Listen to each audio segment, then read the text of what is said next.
Major ইতিহাস অর্থাৎ major history যারা যারা বেছে নিয়েছিলেন তাদের এসএসসি হিস্ট্রি সাজেশনে চলে এলাম। আমার স্নেহের ছাত্রছাত্রীদের একটা ভিডিওতে বলে দিয়েছিলাম যে তোমরা এই প্ল্যাটফর্মকে কতটা ভালোবাসো, কমেন্টে যদি লিখে জানাতে পারো, আমি উইদিন 3 দিনের মধ্যে, ঠিক আছে, 3 দিনের মধ্যে আমি তোমাদের এসএসসি এবং বাকি সব সাবজেক্টের 2 মার্কস অর্থাৎ যা যা ইম্পর্টেন্ট বাকি আছে 3 দিনের মধ্যে আপলোড করব, আমি বলে দিয়েছিলাম এবং সেটা শুরু হয়ে গেল। তো চলো আজকে আলোচনা হচ্ছে এসএসসি যে তোমাদের সাবজেক্ট রয়েছে হিস্ট্রি, সেই হিস্ট্রি পার্ট নিয়ে আজকে আলোচনা করছি। মোস্ট ভ্যালুয়েবল ইম্পর্টেন্ট কোশ্চেন্স নিয়ে এসেছি, আশা করছি এই প্রশ্নগুলি তোমরা প্রশ্নপত্রে দেখতে পাবে। আর সব থেকে বড় কথা, সাবস্ক্রাইব করেছো না করোনি, মানে এই প্ল্যাটফর্ম দরকার আছে তো?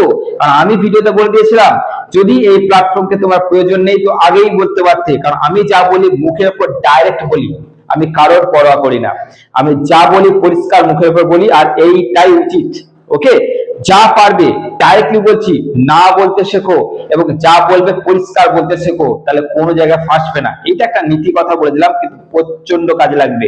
তো চলো পরিষ্কার বলে দিচ্ছি, তোমরা কমেন্টে ভরিয়ে দিয়েছিলে যে হ্যাঁ এই প্ল্যাটফর্মকে ভালোবাসো, আমিও আজকে তোমাদের বলে দিচ্ছি সেই কমেন্টের উপর ভিত্তি করে বলেছিলাম যে তোমাদের উইদিন 3 ডেজ এর মধ্যে সব শেষ করব। সেটার মধ্যে চলে এলো SEC history VVI question, most important. তোমরা 3rd সেমিস্টার পরীক্ষা দিতে চলেছো এনইপি সিস্টেমে, তাদের ভিভিআই মেজর হিস্ট্রি কোশ্চেন গুলো চলো দেখে নি। আশা করছি সাবস্ক্রাইব করে নিয়েছো, চলো দেখা